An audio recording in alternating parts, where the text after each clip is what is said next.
Rushila Hazwari. Jarbari. Super 50 of baby I'm very grateful to the Directorate of Education PTR for providing this opportunity. It will be very helpful to the people of weaker financially people, and I'm very grateful. आं बाक्सानि Super 50 बे UPSC नि कोचिंखौ लानो थांगासिनो बेबायदि facility होनायनि थाखाय माने opportunity होनायनि थाखाय जोबोद थेंक इउ जोंनि चिफ सारखौ बिटिआरनि चिफ सारखौ प्रमद बर' सारखौ माबे इनस्टिट्यूशनाव थांगोन बाजिराव एन्ड्रइड इनस्टिट्यूटआव थांगोन दिल्लीयाव आं चिरां डिस्ट्रिक्टनिफ्राय फैदों बिजनीनिफ्राय दिनैहाय प्रमद बर' सारनि नाजानायाव दिनै सुपार भिडिअ जों बयबो सेलेक्ट जानानै बिराद गोजोननाय मोन्दों आरो एक्साइटेड जादों आसा खालामो जोङो फैबाय थानाय समाव जोङो सासे गावखौनो जाफुंसार हिसाबै जोङो दिन्थिनो हागोन थेंक इउ आंनि मुङा मथुरा ब्रह्म बड' बसुमतारी सार आङो रुनिकाटा चिरां डिस्ट्रिक्टनि सार सुपार 50 नि सायाव मा बुंनो नोंथांमोननि बेबायदि सुबिदा दिनै जोङो सुपार 50 इनिशिएटिभआव सेलेक्ट जानानै UPSCआव जोङो थांनो थाखाय रेडि दङ दा क'क्राझार स्टेसनाव माबायदि मोनदों दा बे खाबुखौ मोननानै जोङो बयबो गोजोननाय मोन्दों नुबाय जों बयबो आरो खुसियै दङ आरो Morna Florence Murmu. Sirampur Praisha. এটোৱে মানে বিটিআৰ গভৰ্ণমেণ্টে যোনটো ইনিচিয়েটিভ লৈছে এইটো ভালে কৰিছে মানে আমি যিবিলাক আমি ফাইনেন্সিয়েলি মানে দুখীয়া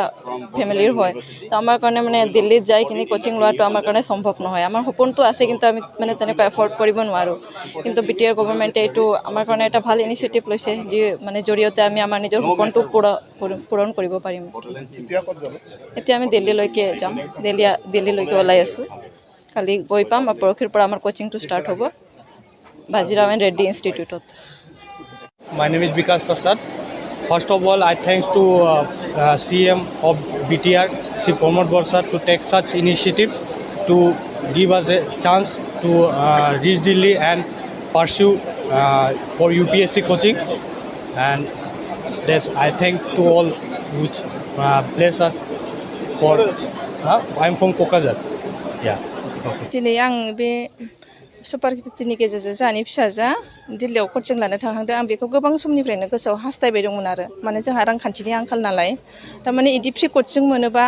मोजां जागौ बिदि सानखाबाय दंमोन जोङो माने आगोलावनो जोङो बे सरकार जानायनि उनाव खोनाखादों नालाय माने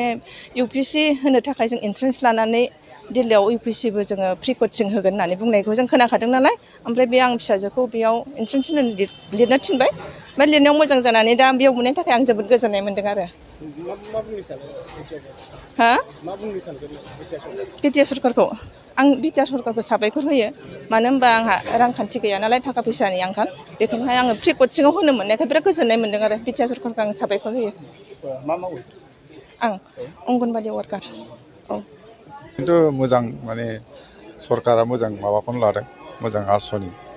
नायनोसै दा मा रोखोम जायो थांथोंसै फरायनानै फैथोंसै मोजां आरो मथा-मथि बेनो आरो बेफोरबायदि कचिंखौ लानो थाखाय गोबां रांखान्थिनि गोनांथि जायो दा जेनेबा टेलेन्ट हिसाबै मोनबाय आरो जोंहाबोथ' बिदि हाया ओंखायनो दा मोन्दों मोजां जादों आरो सरकारा दायित्व लादोंथ'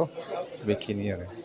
इयुनाव बेफोरबायदि लाबाय थानायखौ हास्थायगोन नामा औ बिदि थानांगौ जानांगौ आरोखि बिदि